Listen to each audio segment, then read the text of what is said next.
Hi there everybody. I wanted to do a quick video on the importance of our traditional European festivals and why I think they're important, why we should be doing our utmost to not only preserve them but to reinvigorate them, as that's a common thing with traditions over the generations, or at least it was.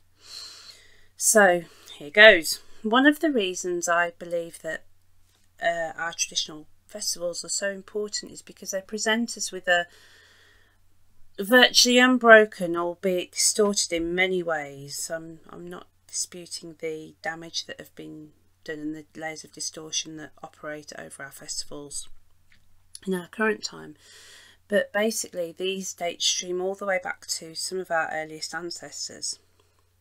Over time our festivals have evolved, changed, they've been obscured, or some have even fallen out of favour altogether.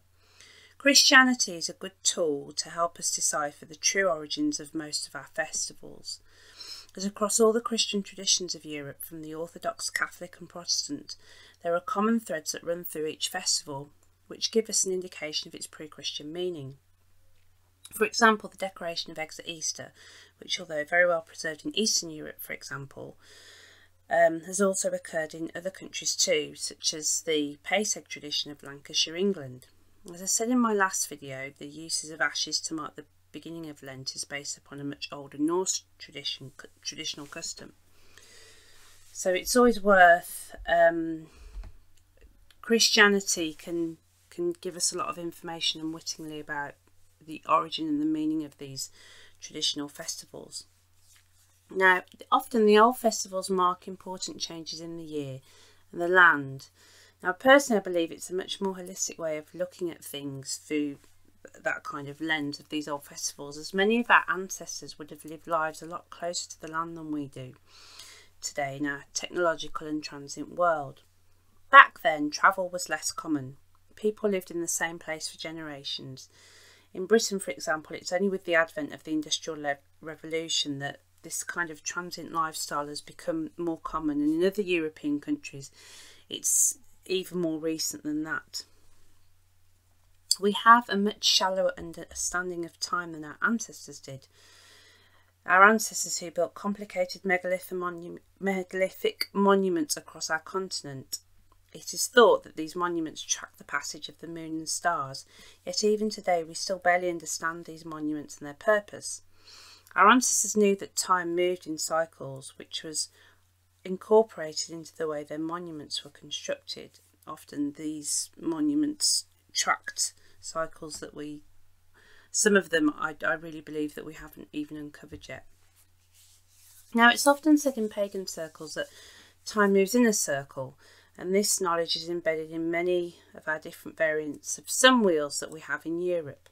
The sun's passage was important to us, as was the moon, but that's for a different video. I believe the sun would have been important to our ancestors even before agriculture, as the movement of the sun would have also influenced the behaviour of the animals that our ancestors tracked and hunted. Our ancestors knew how important the sun was, and recognising the influence of its waxing and waning throughout the year would have been a crucial element of survival. However, I believe that time does not just move in a circle, but more as our ancestors imitated an actual wheel. What I mean by that is it moves.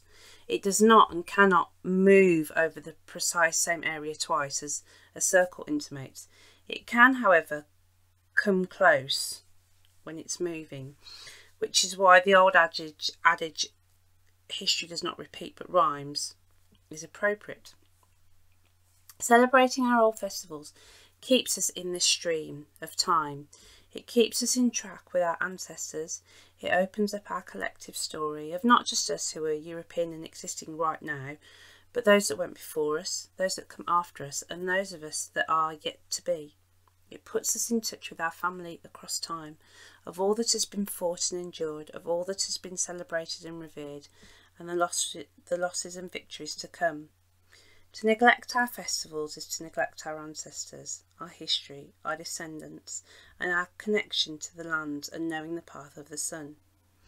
Celebrating our festivals gives us a renewed perception to anticipate what is coming, it gives us an ability to perceive the future. If you know what's happened previously, that helps in being able to see what is coming, and that's one of the reasons I think that history is so poorly taught in our schools currently. Anyway, honouring our festivals places us in the stream of time whilst keeping us rooted in the present. This being out of time is more of a problem than most people have yet realised. I really believe that celebrating our festivals is one of the quickest and most effective ways we can reconnect with our roots. This is one of the paths back to sanity and equilibrium. That's all I've got to say for today. If you like it, drop me a comment below and let me know what you think. Thanks for listening. Bye.